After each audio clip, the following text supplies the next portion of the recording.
হযরত মুহাম্মদ সাল্লাল্লাহু আলাইহি ওয়াসাল্লামকে জবাই করার উদ্দেশ্যে ইহুদিরা যখন মুখ বেঁধে দূর পাহাড়ে নিয়ে যায় এবং যখন ইহুদিরা মুহাম্মদ সাল্লাল্লাহু আলাইহি ওয়াসাল্লামের গলায় ছুরি চালাবেন, ঠিক তখনই তাদের সাথে ঘটে গেল এক অলৌকিক ঘটনা। প্রত্যেকটা মুসলমানের এই বিষয় সম্পর্কে জেনে রাখা উচিত, আসলে কি ঘটেছিল তাদের সাথে। আজ আপনাদেরকে বিশ্বনবী হযরত মুহাম্মদ সাল্লাল্লাহু আলাইহি ওয়াসাল্লামের সাথে ঘটে যাওয়া এমন একটি ঘটনা জানাবো, যেই ঘটনা নিয়ে হলিউডে একটি মুভি তৈরি করা হয়েছে। আপনাদের জানিয়ে রাখি, এই মুভিটির কোথাও হযরত মুহাম্মদ সাল্লাল্লাহু আলাইহি ওয়াসাল্লামের ফেস দেখানো হয়নি, সুতরাং আপনারা নির্দ্বিধায় এই ঘটনাটি জানতে পারেন। এই ঘটনাটি থেকে প্রত্যেকটা মুসলমান অনেক বিষয় শিখতে পারবে। চলুন শুরু করা যাক।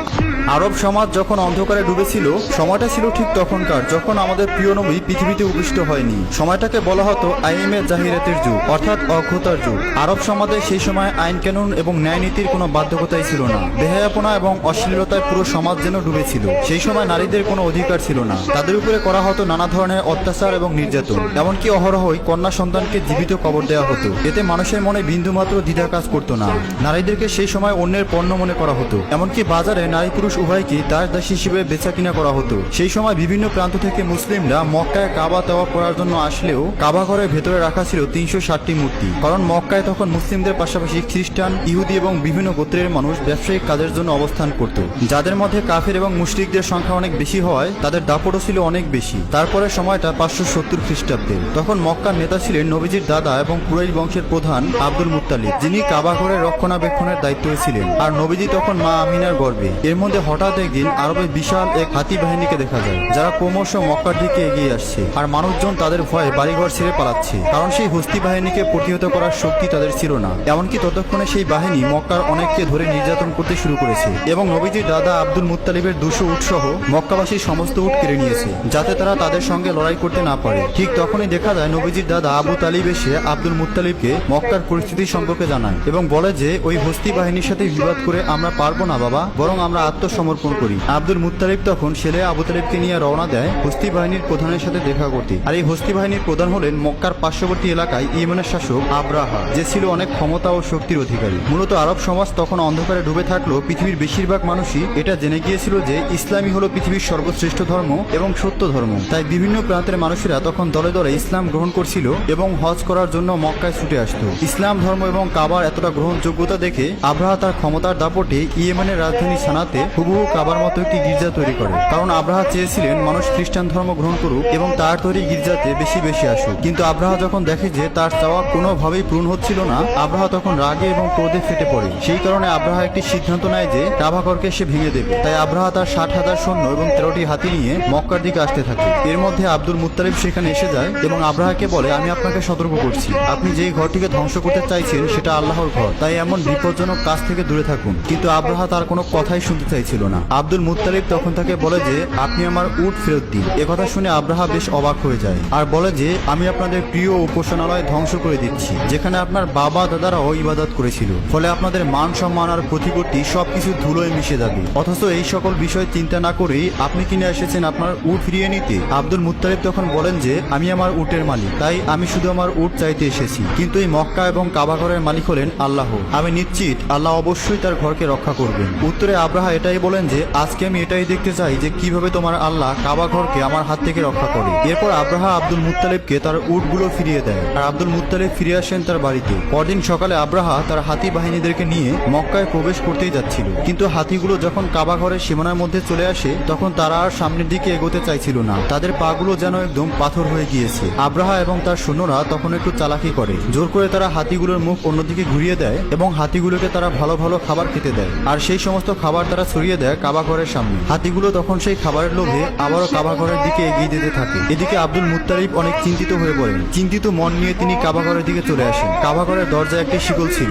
আব্দুল মুত্তালিব সেই শিকলটিকে চেপে ধরেন আর কাবা ঘরের দরজার উপর মাথা রাখে। এরপর সে মহান আল্লাহকে উদ্দেশ্য করে বলে, হে আল্লাহ, এটা তোমার ঘর আর এই ঘরকে রক্ষা করার দায়িত্ব তোমার। আমরা তো শুধুমাত্র তোমার বান্দা, তোমার গোলাম। আমাদের পক্ষে আর কিছু করা সম্ভব হচ্ছে না, এখন তুমি কিছু করো। কথাগুলো বলতে বলতে তার চোখ দিয়ে অশ্রু গড়িয়ে পড়ছিল। কিন্তু ঠিক তখন তখনই সে আকাশ থেকে একটি আওয়াজ শুনতে পায়, তাই সে ধীরে ধীরে সামনের দিকে এগিয়ে আসে। ঠিক তখনই সে দেখতে পায় আকাশ থেকে শত শত আবাবিল পাখি ধেয়ে আসছে মক্কার দিকে। আব্দুল মুত্তালিব এক দৃষ্টিতে পাখিগুলোর দিকে তাকিয়েছিল আর মনে মনে ভাবছিল এটাই হয়তো আল্লাহর কাছ থেকে প্রেরিত কোনো রহমত, যেটা আজ কাবাঘরকে রক্ষা করবে। তা না হলে এত আবাবিল পাখি কেন এখানে আসছে? আবার প্রতিটি পাখির সঙ্গে 3টি করে পাথর ছিল। 3টি পাথর ছিল তাদের মুখে আর বাকি 2টি পাথর ছিল তাদের 2 পায়ে। আব্দুল মুত্তালিব দেখতে পায় সমস্ত আবাবিল পাখি কাবা শরীফ ঘিরে ফেলেছে, এমনকি তারা সেখানে কাবা শরীফ তাওয়াফ করছে। তিনি আজ বুঝে যায় পৃথিবীর কোনো শক্তি আজ কাবা শরীফকে ক্ষতি করতে পারবে না। এরপর সমস্ত আবাবিল পাখিগুলো ছুটে চলে যায় আব্রাহার সৈন্য এবং তার হাতি বাহিনীর দিকে। আব্রাহা এবং তার সৈন্যরা আবাবিল পাখিকে দেখে অনেক ভয় পেয়ে যায়। তারা তখন সেখান থেকে পালিয়ে যাওয়ার চেষ্টা করে, কিন্তু ততক্ষণে সমস্ত আবাবিল পাখি তাদের সঙ্গে থাকা পাথরগুলো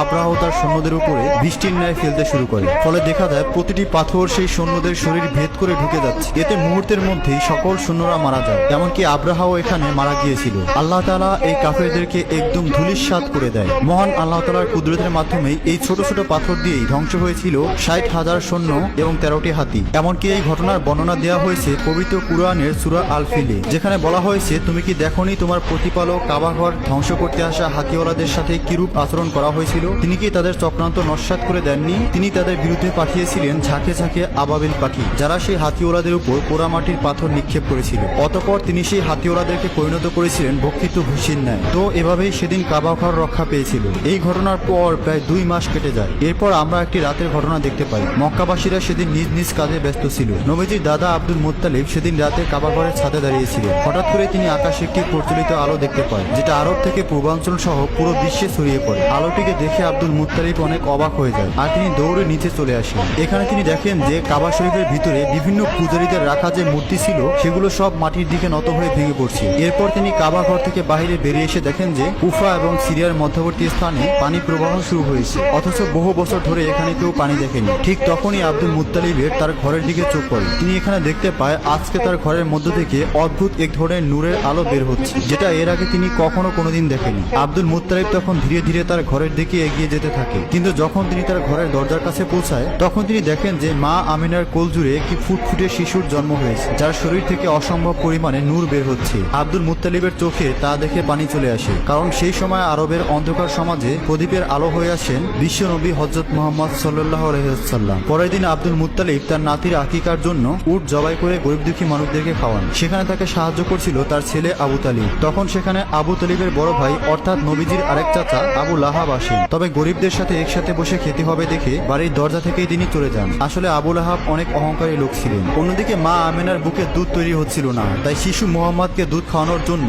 অন্য একজন মহিলাকে ডাকা হয়। সে ছিল আবুল আহাবের স্ত্রী দাসী। তাই আবুল আহাব ঘরে ফেরার পর তার স্ত্রী তার সাথে অনেক রাগারাগি করে যে তার দাসীকে এই কাজের জন্য কেন নেওয়া হলো। আসলে আবুল আহাবের স্ত্রীও অনেক অহংকারী ছিল। অন্যদিকে দেখা যায় ইহুদিরা মিলে কথা বলছিল। তারা বুঝতে পেরেছে কোনো বিশেষ শিশুর জন্ম হয়েছে, কারণ এই ব্যাপারে তাদের কিতাবে স্পষ্ট বলা ছিল। ফলে যেদিন রাতে নবীজির জন্ম হয় সেদিন রাতের আকাশে সেই আলো দেখে খ্রিস্টান এবং ইহুদিদের ধর্মযাজকরা বুঝে গিয়েছিল তার মানে সেই শিশু পৃথিবীতে চলে এসেছে। তবে ইহুদিরা বেশ চিন্তিত ছিল, কারণ তারা জানতে পেরেছিল যে কোনো ইহুদির ঘরে এমন শিশু জন্ম নেয়নি। তাহলে সেই শিশুটি কে হতে পারে? আর এজন্য তারা সেখানকার অনেক বাচ্চাকে কিনতে চায় যেন সেই শিশুটি তাদের দলে আসে। এমনকি টাকার বিনিময়ে ভণ্ড মহিলাদেরকে দায়িত্ব দেয় শরীরের কোনো বিশেষ দাগের মাধ্যমে শিশু নবীজিকে খুঁজে বের করার জন্য।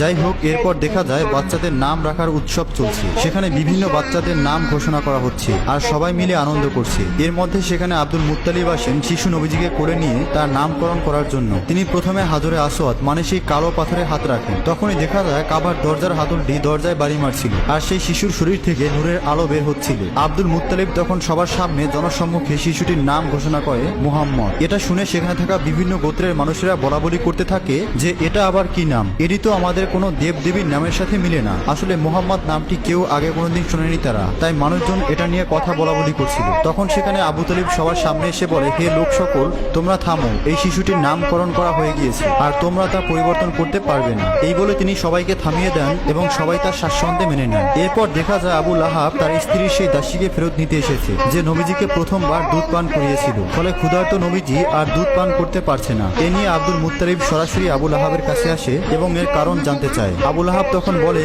ওই দাসীকে আমি আমার স্ত্রীকে উপহার দিয়েছিলাম, তাই তার মালিক হলেন আমার স্ত্রী। এটা শুনে আব্দুল মুত্তালিব তখন বলে, তুমি মুহাম্মাদের চাচা হয়ে এই কথা বলছো? অথচ আমি তো সবসময় মুহাম্মাদের জন্য নিজের জান দিতে প্রস্তুত। তবে আল্লাহ তো মেহেরবান, তাই মুহাম্মদকে বেশি দিন দুঃখ কষ্টে থাকতে হয়নি, কারণ কারণ সেই সময় আরবের রীতি ছিল যে সন্তান জন্ম নেওয়ার পর তাকে দুধ পান করানোর জন্য এবং মরুভূমি থেকে দূরের আবহাওয়ায় লালন পালন করার জন্য বেদুইন মহিলাদের কাছে দিয়ে দেওয়া এবং নির্দিষ্ট সময় পর আবার ফেরত নেওয়া। এর আরেকটি কারণ ছিল বাচ্চাদের বিশুদ্ধ আরবি শেখানো। আর সবকিছুর জন্যই সেই বেদুইন মহিলাদেরকে ভালো অঙ্কের অর্থ দেওয়া হতো। তো প্রতি বছরে একবার সেই বেদুইন মহিলারা মক্কায় আসতো বাচ্চা দত্তক নিতে। এবারও অনেক দম্পতি এসেছে এখানে। এর মধ্যে একটি দম্পতিকে দেখা যায় যারা নিজেরাও অনেক ক্লান্ত আর তাদের উটটাও খুব নাজেহাল অবস্থা, কারণ মরুভূমির উত্তপ্ত গরমের মধ্য দিয়ে অনেক দূর পথ পাড়ি দিয়ে এখানে আসতে হয়েছে। তাই প্রথমেই তারা তাদের উটটাকে খুব কম দামে বাধ্য হয়ে বিক্রি করে দেয় এবং বাচ্চা খুঁজতে থাকে। তারা আসতে দেরি করায় ততক্ষণে প্রায় সব বাচ্চাই দত্তক নিয়ে ফেলেছে অন্যরা। এটা দেখে তাদের মন কিছুটা খারাপ হয়ে যায়। এদিকে কসাই যখন তাদের উটটাকে জবাই করতে যাবে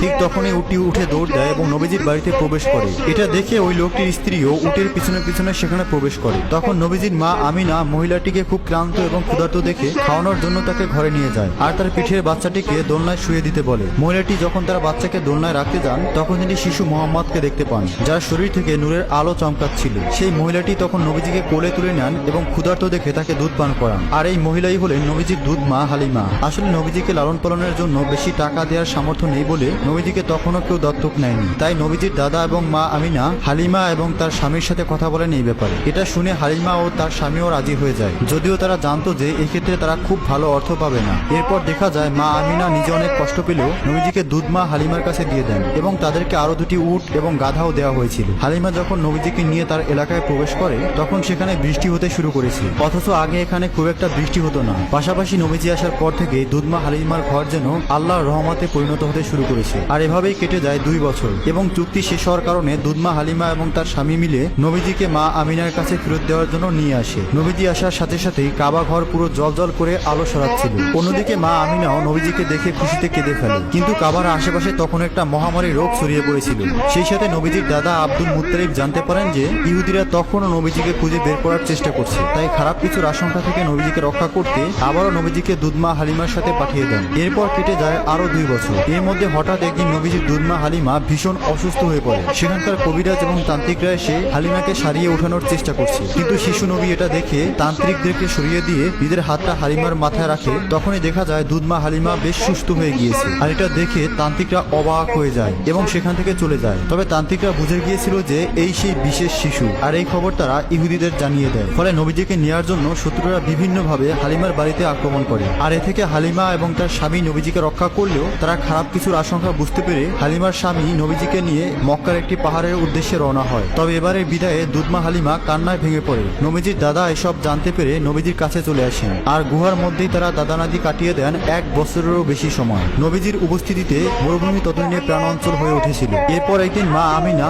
সেই গুহা থেকে নবীজিকে নিয়ে মদিনাতে আসেন তার আত্মীয় স্বজনের সাথে দেখা করতে এবং তার স্বামী মানে নবীজির বাবা আব্দুল্লাহর কবর দেখতে। মূলত নবীজির জন্মের 2 মাস আগে ব্যবসার কাজে আব্দুল্লাহ মদিনায় এসেছিলেন এবং অসুস্থতাজনিত কারণে মারা গিয়েছেন। তাই মদিনাতে ওনার কবর দেওয়া হয়েছিল। মা আমিনা এখানে নবীজিকে তার বাবার সম্পর্কে বলতে থাকেন এবং নবীজির সাথে খুব ভালো একটা সময় কাটাতে থাকেন। কিন্তু মাত্র 2 মাসের মধ্যেই মা আমিনাও হঠাৎ অসুস্থ হয়ে পড়েন। আর এই অবস্থাতেই নবীজিকে নিয়ে মদিনাতে ফেরার পথে মা আমিনাও মারা যায়। ফলে মাত্র 6 বছর বয়সে নবীজি পুরোপুরি এতিম হয়ে পড়েন। ফলে এই অবস্থাতেও ইহুদিরা নবীজির উপরে আক্রমণ করলে নবীর চাচা তাদেরকে প্রতিহত করেন। এরপর আবু তালিব নবীজিকে এবার তার দাদা আব্দুল মুত্তালিবের কাছে মক্কায় নিয়ে আসেন। আব্দুল মুত্তালিব এবং নবীজি সবসময় একসাথেই থাকেন। এমনকি কাবার রক্ষণাবেক্ষণ এবং মক্কায় হজ করতে আসা মানুষদেরকে দাদার সাথে সাথে নবীজিও সহযোগিতা করতেন। তবে সে সময় একদিন হজ মৌসুমে কাবা তাওয়াফ করার সময় আব্দুল মুত্তালিব বেশ অসুস্থ হয়ে পড়েন। আর এই সুযোগে নবীজির অহংকারী চাচা আবুল লাহাব চায় কুরাইশের নেতা হতে, কিন্তু কিছুদিনের মধ্যে আব্দুল মুত্তালিব নবীজিকে তার চাচা আবু তালিবের হাতে তুলে দেয় এবং মারা যান। ফলে মাত্র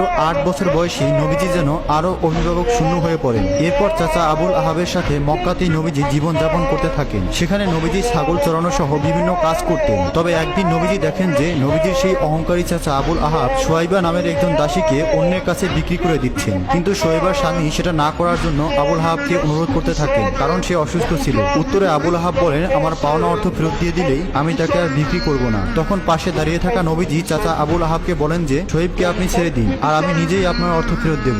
নবীজির এই মহানুভূতার কারণে সোয়েবি সেদিন ছাড়া পেয়ে যায়। মূলত সোয়েবা ছিলেন সেই মহিলা যিনি নবীজিকে সর্বপ্রথম দুধ পান করিয়েছিলেন। এরপর আরেক দিন নবীজি দেখেন যে একজন লোক তার কন্যা সন্তানকে জীবন্ত কবর দিতে যাচ্ছে। আর সে সময় লোকটির স্ত্রী তার পায়ে ধরে কান্না করে এমনটা না করার অনুরোধ করছেন। নবীজি তখন বাচ্চাটিকে কোলে নিয়ে লোকটির কাছে আসেন এবং লোকটিকে বুঝান যে মেয়ের সন্তান হলো পিতা পিতামাতার জন্য রহমত স্বরূপ। নবীজির কথা শুনে লোকটির মন মায়ায় ভরে যায় এবং তার কন্যা সন্তানকে গ্রহণ করেন। এভাবে দেখতে দেখতে নবীজির বয়স হয় 12 বছর। তো তার চাচা আবু তালিব যেহেতু ব্যবসায়ী ছিলেন, তাই আরবের নিয়ম অনুযায়ী প্রতি বছরে একবার সিরিয়া সফরে যেতেন। তবে নবীজিও এবার বায়না ধরলেন তিনি তার চাচার সঙ্গে সিরিয়া সফরে যাবেন। যাত্রা শুরু করার পর পথমধ্যে পচরা নামের একটি জায়গায় তারা তাঁবু ফেলেন। আর সেই শহরের একটি গির্জায় বুদ্রা নামক একজন ইহুদি পাদ্রী ছিলেন, যিনি নবীজি এবং তার চাচার কাফিলা মুসাফিরদের দাওয়াত খাওয়ান। এ সময় তিনি বালক মুহাম্মদকে দেখে বুঝতে পারেন যে তিনিই হলেন শেষ নবী। এখানে যেমনটা কিতাবে লেখা ছিল তেমনি তার অন্তর্দৃষ্টি দিয়েও বুঝতে পেরেছিলেন। এরপর তিনি আবু তালিবকে বলেন যে মুহাম্মদ এখন তোমার আশ্রয়ে আছে, তাই তোমার আরো বেশি সতর্ক হওয়া উচিত। এবং এটাও বলেন যে মুহাম্মদকে নিয়ে তোমার সিরিয়া যাওয়া উচিত হবে না, কারণ সেখানকার ইহুদিরা তার ক্ষতি করতে পারে। তাই আবু তালিব তার সিরিয়া যাওয়ার সিদ্ধান্ত বদলে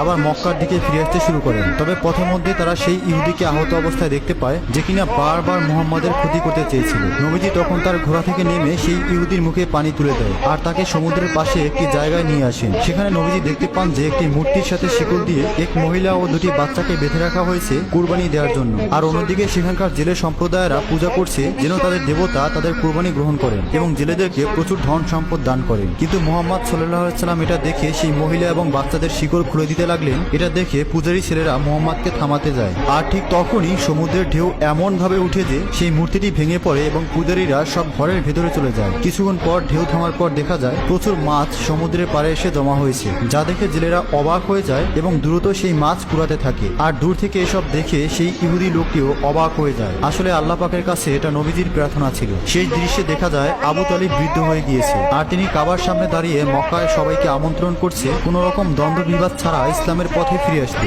এবং শান্তিপূর্ণ জীবনযাপন করতে। কিন্তু তখনও সেখানকার কিছু নেতারা আবু তালিব এবং মুহাম্মদকে মিথ্যা প্রমাণ করতে চায়। তবে মক্কার মানুষ ততদিনে পরিষ্কার হয়ে গিয়েছিলেন মুহাম্মদ সাল্লাল্লাহু আলাইহি ওয়াসাল্লামই হলেন সর্বশেষ নবী এবং ইসলাম ধর্মই সর্বশ্রেষ্ঠ ধর্ম। প্রিয় দর্শক, আজকের এই ভিডিওটি দেখে আপনি যদি একজন মুসলমান হয়ে থাকেন তাহলে অবশ্যই লাইক করার সাথে সাথে শেয়ার করে দিবেন। এটা আপনার দায়িত্ব। প্রত্যেকটা মুসলমানকে এই স্টোরি সম্পর্কে জানিয়ে দেওয়াটা এবং ইসলামের বাণী পৌঁছে দেওয়াটা আপনাদের দায়িত্ব। বেশি করে শেয়ার করুন, চ্যানেল নতুন হলে সাবস্ক্রাইব করুন। ধন্যবাদ।